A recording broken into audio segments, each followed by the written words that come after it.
오늘도 계속 사무엘하 말씀 이어지고 있는데 29장 말씀은 다윗의 위기를 지금 기록한 내용으로 오늘 말씀을 나누겠습니다. 오늘 본문은 사무엘상 29장, 29장과 30장은 사실은 순서가 좀 바뀌어서 지난주에 말씀을 나누었던 28장의 본문이 기록이 되어지기는 먼저 기록이 되어져 있지만 시간상으로는 오늘 이 본문의 내용보다 더 뒤에 나타날 본문이 기록이 되어져 있습니다. 순서가 바뀌었습니다.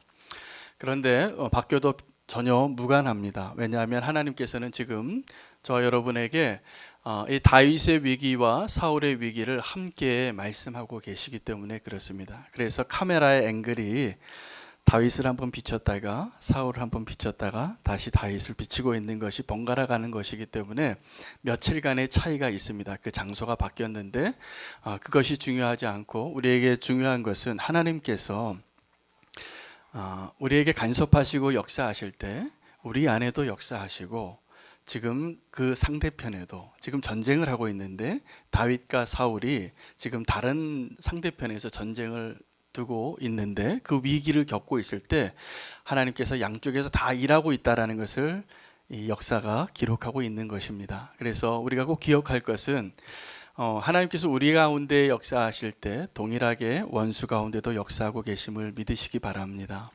다윗에게 역사하시는 그 하나님께서 동일한 시간에 반대편에 있는 사울에게도 역사하고 있다라는 증거이기도 합니다. 그런데 다윗의 위기와 사울의 위기를 이렇게 비교해 보면 다윗의 위기가 훨씬 긴박한 위기입니다. 왜냐하면 다윗은 지금 신변이 노출될 위기와 또 하나의 위기는 지금 본인이 하나님께 기름 부음을 받은 이스라엘의 숨겨진 왕으로서 지금 이스라엘과 전쟁을 해야 하는 위기 가운데 있기 때문에 그렇습니다. 사울의 위기도 동일한 위기였지만 사울은 아직 거리상으로나 시기상으로 다윗보다 더 긴박하지 않은데 그가 먼저 무너진 것을 기록했습니다. 지난주에는 사울이 엔돌의 여인을 찾죠. 신접한 여인을 찾아서 하나님을 붙잡는데 자기의 원하는 대로 나를 위하여 구하는 모습으로 얼마나 안타까운 모습이었는가를 말씀드렸었습니다.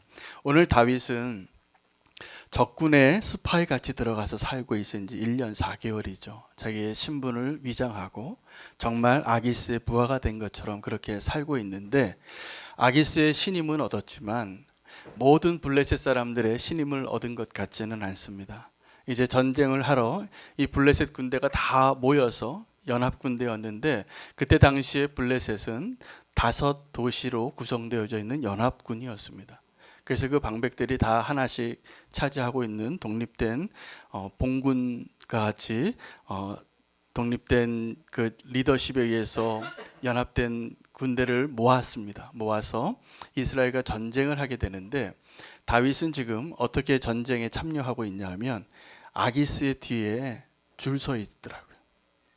그래서 이 이스라엘과 군대 함께 싸우는데 수백 명이 수천 명이 나오더라 이렇게 기록이 되어져 있으면서 다윗은 아기스 뒤에 딱 숨어 있는데 다른 방백들이 이 다윗과 다윗의 사람들을 발견합니다.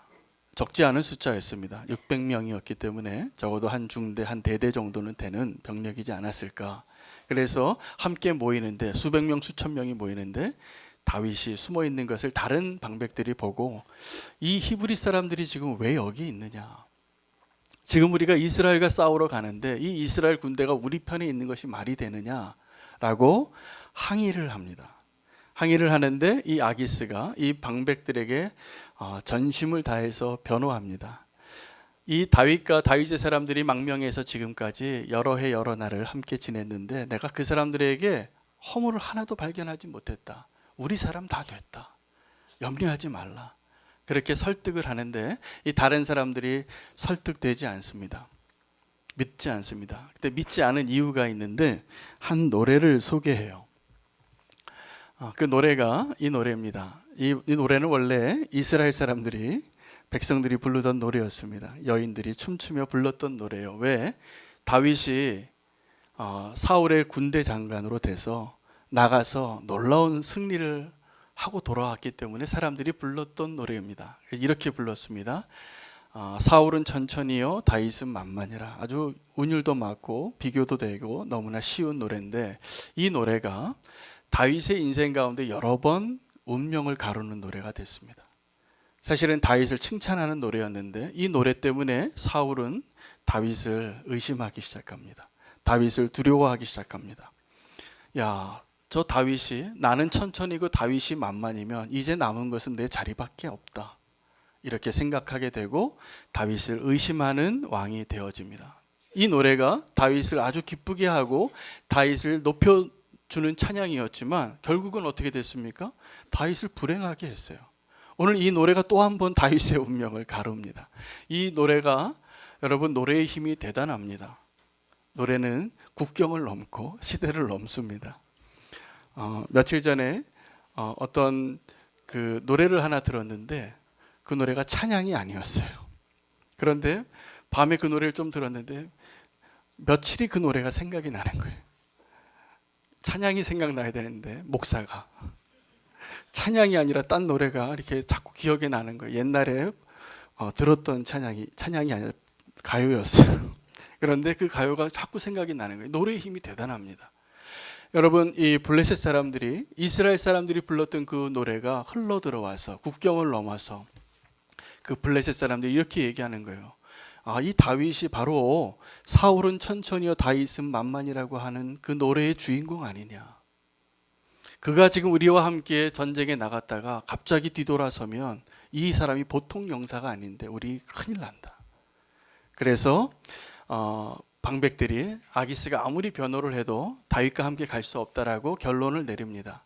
그래서 이 아기스가 더 이제 다른 방백들과 싸울 수도 없고 뜻을 합해서 전쟁을 나가야 되니 이제 생각을 바꾸죠. 그리고 너무나 미안한 표정으로 다윗에게 찾아옵니다.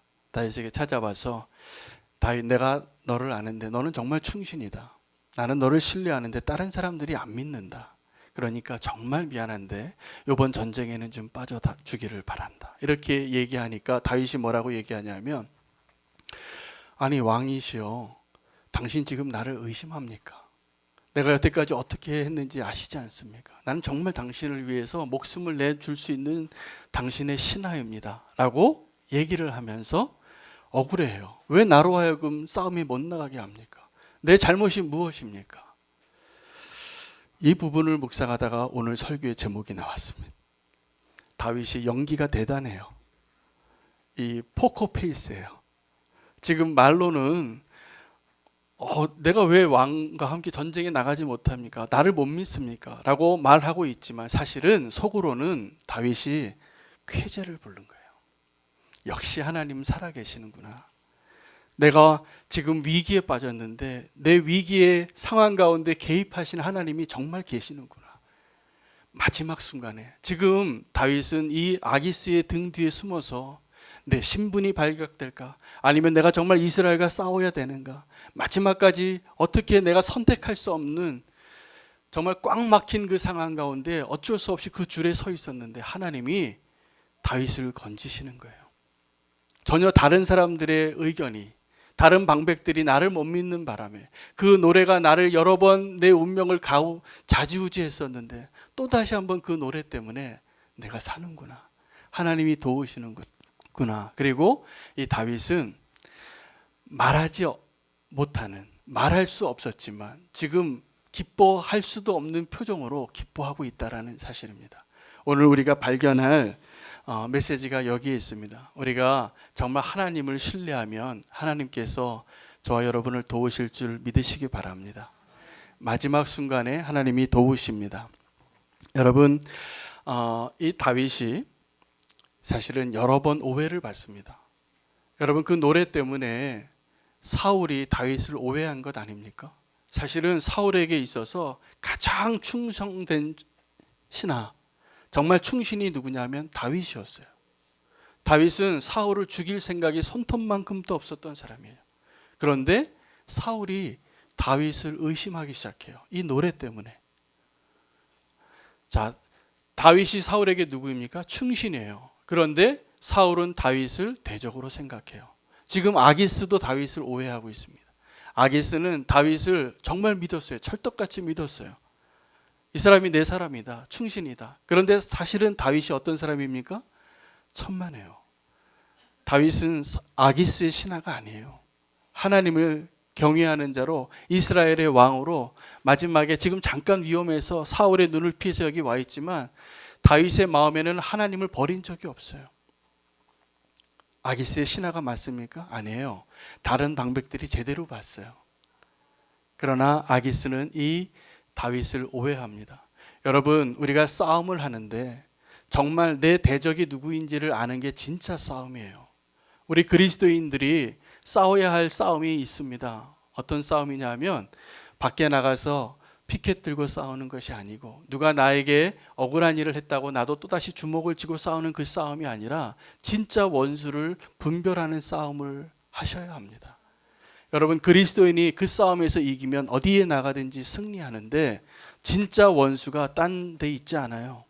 진짜 원수가 지금 나를 괴롭히는 그 사람 아닙니다. 진짜 원수가 나를 지금 핍박하는 그 사람 아닙니다. 진짜 원수는 내 안에 있어요. 진짜 원수는 내 자아잖아요. 내 자신이 사실은 내 원수잖아요. 그래서 예수님께서 모든 제자들에게 누구든지 나를 따르려거든 자기를 부인하고 나를 부인하고 자기 십자가를 지고 나를 따르라고 하신 이유가 있어요. 진짜 원수가, 진짜 대적이 따로 있는 거예요. 우리는 자꾸 대적이 다른 데 있는 줄 압니다. 지금 나를 미워하고 핍박하고 내 원수가 다른 데 있는 것 같지만 착각하는 겁니다. 오늘 그 눈이 열려지기를 바랍니다. 진짜 원수는 내 자신인 것입니다. 하나님께서 이 다윗을 건지세요. 오늘 본문에 보면 피할 길을 내시는 하나님이에요. 다윗이 정말 꼼짝없이 아기스의 뒤를 따라서 내 신분이 노출될까 봐 두려운 마음으로 이스라엘과 전쟁을 하러 나아가는데 그 이중 생활을 끝내시는 분이 하나님이세요. 하나님께서 도리어 다윗이 다른 방백들에게 의심받게 하고 돌이키는 것이죠. 여러분, 우리는 믿음의 사람으로 아브라함을 기억하는데 그 아브라함이 가장 마지막에 최종적으로 시험을 받던 그 시험이 모리아 산에서 있었습니다.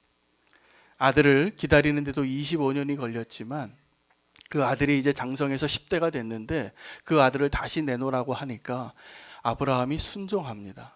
그리고 순종하고 마지막에 칼을 들어서 죽이려고 할 때 하나님께서 말리시고 진짜 제사 드릴 양을 준비해 놓으셨구나. 그래서 그 모리아 산에서 아브라함이 발견한 하나님의 이름이 여호와 이레입니다. 여러분, 하나님께서 우리의 생애 가운데 우리를 구원하시고 우리에게 피할 길을 주시고 우리의 삶에 간섭하시면서 준비해 놓으시는 것을 경험해 보셨을 겁니다. 경험해 보셨죠? 저는 저의 인생 가운데 분명히 그런 경험이 있었습니다. 하나님께서 예비해 두셨더라고요. 근데 끝까지 믿어야지만 그것을 경험할 수 있습니다. 아브라함과 다르게 하나님이 너무나 많은 것을 준비했지만 그 하나님을 발견하지 못한 구약의 인물이 한 명 있는데 요나입니다. 이 요나서는 짧은 이야기이지만 그 요나서의 이야기를 보면 하나님께서 요나의 발걸음 가운데 너무 많은 걸 준비하세요. 자, 요나가 원래 니느웨로 가야 되는데 다시스로 갈 때 마침 배를 만나요. 그게 우연일까요? 아닙니다. 하나님이 예비해 두신 배였어요. 그래서 그 배를 타고 마침 이것이 내가 원하는 대로 되어지는 줄 알고 반대 방향으로 가다가 요나가 무엇을 만납니까? 풍랑을 만나요. 요나가 풍랑을 만난 게 우연인 줄 아십니까? 아니에요. 하나님이 예비하신 거였어요. 그래서 풍랑에서 만나서 배가 위험하게 되니까 사공들이 우리가 왜 이 위험에 처했는지 다 제비를 뽑아보자. 제비를 뽑으니까 요나가 나와요. 요나가 그때 고백합니다. 이게 나 때문에 지금 이 풍랑을 맞는 게 맞으니까 나를 바다에 던지시오. 요나는요, 저 니느웨가 구원받는 거, 니느웨에 가서 하나님의 말씀을 전하니 그 자리에서 죽고 싶었던 사람이에요. 기꺼이 나를 죽이라고 얘기하는 거죠. 그래서 요나가 물에 빠지는데 요나가 죽습니까? 안 죽습니다. 왜요? 하나님이 물고기를 준비하셨거든요. 물고기를 준비해서 요나가 또 살아요. 3일 만에 반대편 니느웨의 해변가에 토해내니까 그가 살고, 그래서 어쩔 수 없이 그 말씀을 전해요. 그래서 이렇게 어쩔 수 없이 전하는 그 선지자의 메시지를 듣고 니느웨가 회개를 하잖아요. 그 니느웨가 회개하고 주님께 돌아오는 것을 요나가 보기 싫어서 또다시 언덕에 올라가서 그래도 하나님이 마지막에 심판하지 않을까, 그 기대감을 가지고 끝까지 앉아있는 그 요나에게 하나님이 또 준비하세요. 박넝쿨을 준비하세요. 그 우연이 아니에요. 박넝쿨을 하나님이 주신 거예요. 근데 그 박넝쿨을 또 없애는 동풍을 하나님이 또 준비하시잖아요. 또 준비하신 게 우연입니까? 바람이 분 게 우연이 아니에요. 하나님이 다 준비하신 거였어요. 자, 이 요나는 하나님이 이렇게 많은 것을 준비하시고 개입하시는데 모릅니다. 끝까지 몰라요. 하나님이 이 요나의 삶에 이 요나라는 선지자를 사용하시고 끝까지 하나님의 도구로 쓰시려고 하는 것을 모르고 원망하고 죽기까지 내가 옳습니다 라고 고백하는 모습을 보게 됩니다. 여러분, 요나서를 다시 이름을 짓는다면 요나서가 여호와 이레라고 지어져야 돼요. 정말 하나님이 준비하신 게 너무나 많은데 그 하나님의 간섭을 요나는 끝까지 깨닫지 못합니다. 여러분, 우리가 오늘 이 다윗이 경험했던 그 하나님은 내 삶에 나의 위기 가운데 간섭하시는 그 하나님이었습니다. 이스라엘 백성이 애굽에서 나와서 홍해 앞에 섰을 때 애굽의 바로가 그 소식을 듣습니다. 뭐라고 생각하냐 하면, 내가 어쩔 수 없이 저 보내긴 했지만 저 이스라엘 사람들이 지금 도관에 든 쥐가 됐구나. 이제는 내가 한번 다시 저들을 죽일 수 있을 것이다 생각하고 군대를 보내요. 자, 그때 이스라엘 백성들이 정말 앞에는 바다고 뒤에는 애굽의 군대가, 모든 군대가 몰려오고 있는데 원망을 합니다. 누구에게 원망할까요? 모세에게 원망합니다. 아니 모세야, 애굽에 매장지가 없어서 우리를 여기서 다 죽게 하려고 여기까지 이 고생시켰냐. 우리가 차라리 이제라도 돌아가서 항복하자.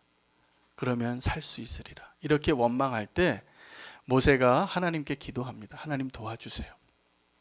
하나님이 이렇게 얘기하세요. 모세에게, 너는 왜 지금 나에게 와서 부르짖느냐. 너에게 무엇이 있느냐. 그 지팡이를 사용하라. 그래서 지팡이로 홍해를 가르게 되는 겁니다. 여러분, 하나님께서 우리에게 간섭하실 때 언제 간섭하시고 언제 개입하시냐 하면 끝까지 믿음으로 선자에게 간섭하시고 개입하시는 걸 믿으십시오. 하나님이 함께 있어도 사울은 알지 못했습니다. 요나는 알지 못했습니다. 그러나 하나님께서 간섭하시고 개입하시는 것을 믿는 자에게 도우십니다. 그 모세가 마지막에 믿음으로 선포해요. 이제 가만히 있으라. 하나님께서 어떻게 일하시는가 보라. 그리고 홍해가 갈라지는 겁니다. 여러분, 오늘도 하나님께서는 저와 여러분의 삶 가운데 개입하세요. 믿는 자에게 간섭하세요. 믿는 자를 도우세요. 오늘 그 하나님 꼭 만나실 수 있기를 축복합니다. 다윗이 기뻤더라고요. 하나님이 도우셨기 때문에, 마지막 순간에 정말 드라마틱하게 도왔기 때문에. 그런데 그 기쁨은 끝까지 믿음으로 기다려본 사람만 누릴 수 있는 기쁨입니다. 얼마 전에 제가 극장만 가면 보는 광고가 하나 있었습니다. 어떤 광고냐면 어떤 금융회사에서 만든 광고였는데 점잖게 아주 멋지게 생긴 노 신사가 춤을 춰요. 아주 기뻐하는 표정으로. 그러면서 왜 기뻐하는가? 그 금융상품에 가입했기 때문에. 그래서 수익이 나기 때문에 기뻐요. 또 똑같은 컨셉으로 아주 노년의 어떤 아주머니가 아주 춤추면서 애들같이 기뻐하는 그 장면의 컨셉의 광고가 있었어요. 여러분도 노년의 퇴직금을 어디에다 잘 넣었는데 수익이 막 올라가면 기쁩니까? 안 기쁩니까? 기쁘죠. 기쁘죠.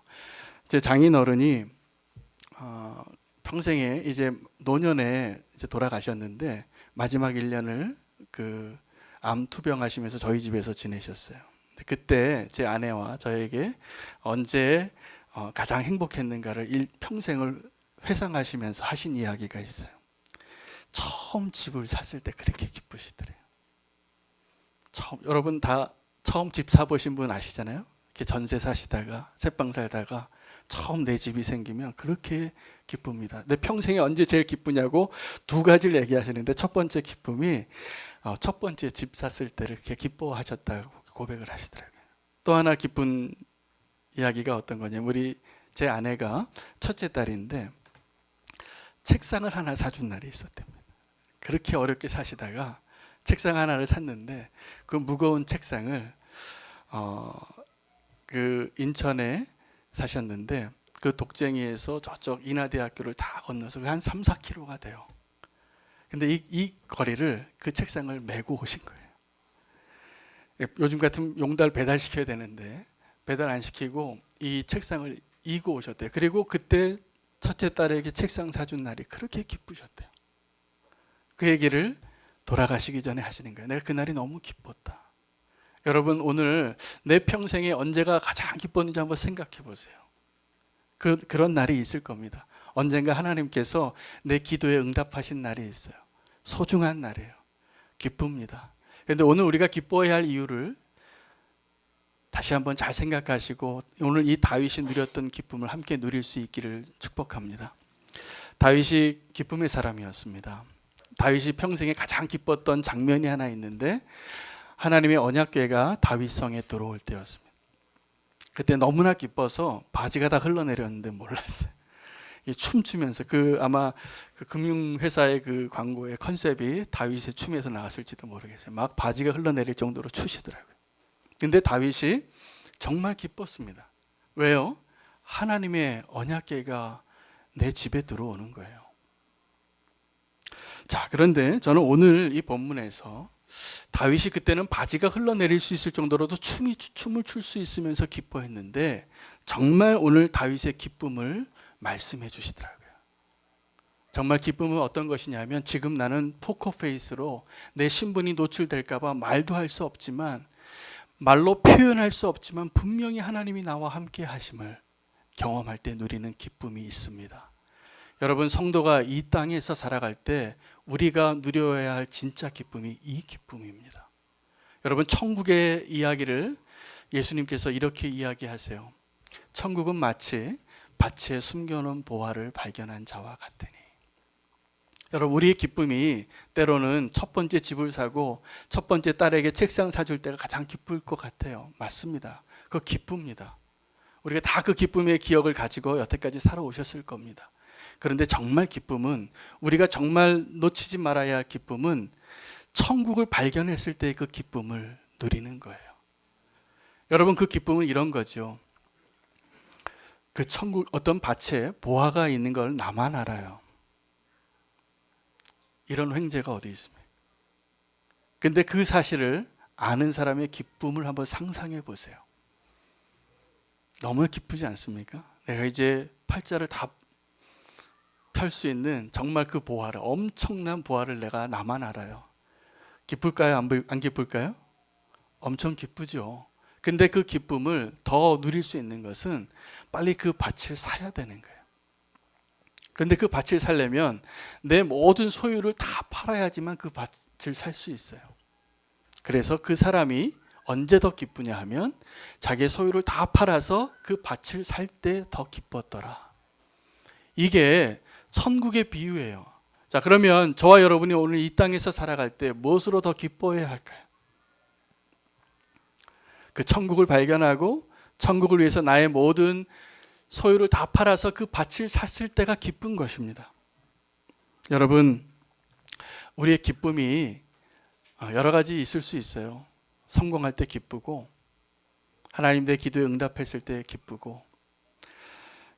제가 어저께 말씀을 이제 다 준비하고 잠깐 저녁에 산책을 나가다가 저희 집 앞에 로또를 파는 데가 있습니다. 근데 그 줄이 굉장히 길게 서 있더라고요. 그래서 저기 왜 이렇게 사람들이 줄을 서 있나 나중에 알게 됐어요. 그 이유를.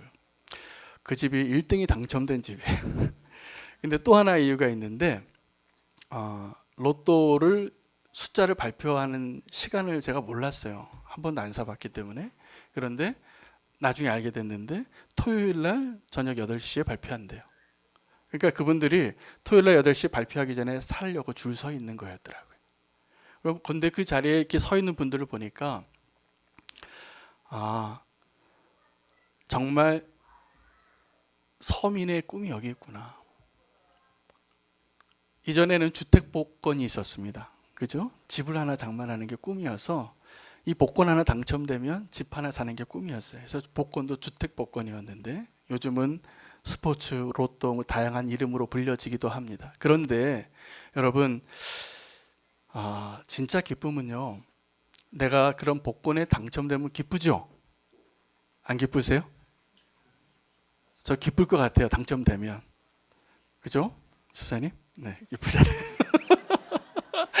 기쁜데 저는 오늘 말씀드리고 싶어요. 만약에 저와 여러분이 복권 하나 사서 당첨이 되면 기쁜데, 내가 정말 어렵게 살아서 하나님, 내가 오늘 이 돈이 없으면 안 돼요. 이 돈이 없으면 집에서 나가야 돼요. 거리에 나가야 돼요. 등록금이 필요해요. 직장에 우리의 삶 가운데 여러 가지 필요가 있어서 정말 이 복권 하나 당첨되기를 바라고 줄 서 있는 사람들이 이 자리에도 있을 거라고 제가 생각이 됩니다. 자, 그러면 우리가 그 복권이 당첨되면 그 당첨된 것 때문에 기뻐하겠습니까? 아니면 하나님이 나의 기도에 응답하신 것 때문에 기뻐하시겠습니까? 네. 하나님이 나에게 그 필요를 채워주신 것 때문에 기뻐하는 게 아니라 하나님이 내 기도에 응답해 주시는구나. 이게 더 큰 기쁨 아닙니까? 다윗이 지금 누리고 있는 기쁨이 이 기쁨이에요. 지금 사실은 하나님이 내 삶에 개입하고 나를 도우시고 간섭하셔서 내가 지금 그 신분이 발각될 위기나 또 내가 이스라엘과 싸워야 될 그 위기에서 하나님 나를 건지셨는데 뭐가 기쁘냐 하면 하나님이 나와 함께 하시는구나. 말도 못하고 기뻐하는 거예요. 여전히 포커페이스를 하고 기뻐하는 거예요. 여러분, 이 땅에서 성도가 기뻐해야 할 이유는 다른 거 아닙니다. 하나님이 내 소원을 들어주셔서 응답하신 것 때문에 기뻐하기보다 하나님이 정말 나와 함께 하시는구나. 그 기쁨을 누릴 수 있기를 바랍니다. 누가복음 15장에 잃어버린 자의 비유가 나와요. 그 잃어버린 자의 비유에 두 아들이 나오는데 이유가 있습니다. 누가복음 15장에는 세 가지 잃어버린 비유가 나오지 않습니까? 100마리의 양 가운데 한 마리 잃어버린 양, 10개의 동전 가운데 하나 잃어버린 동전, 두 아들 가운데 첫째 아들이 사실은 그 이야기의 청중이에요. 그 누가복음 15장 나중에 한번 펼쳐보시면 누가복음 15장 이야기를 예수님께서 왜 이야기를 시작하셨냐면 세리와 창녀들이 많이 예수님께 나온 거예요. 그런데 또 다른 사람들이 있었는데 바리새인들이었어요. 바리새인들은 지금 이 예수가 이 창녀와 세리들하고 무슨 얘기하는가가 듣고 싶어서 와 있었어요. 그런데 그 자리에 세리와 창녀는 기뻐하고 있는데 바리새인들은 기뻐할 수가 없는 자였어요. 왜요? 예수님을 지금 잡으려고 하는 사람들이잖아요.